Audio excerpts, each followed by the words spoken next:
Naitwa Muhsin Ussi, ndiye mshindi wa ubunge wa jimbo letu la Malindi kwa tiketi ya Chama cha Mapinduzi.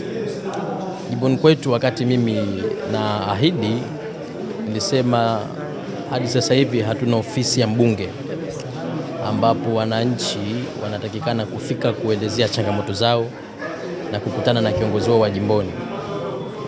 Ndani ya siku zangu 100 za mwanzo za uongozi wangu, nitahakikisha moja ya kitu ambacho nitakachoenda kukifanya na ndio kipaumbele changu, kuwa na ofisi ya mbunge, ili wananchi sasa wakipata changamoto zao waweze kufika katika ofisi ya kiongozi wao kuelezea changamoto zao.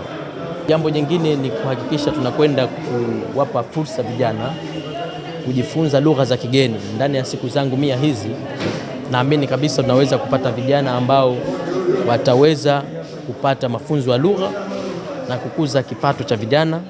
Lakini vile vile, jambo muhimu, kuna baadhi ya vijana wenzetu ambao wameingia katika kundi la utumiaji wa madawa ya kulevya.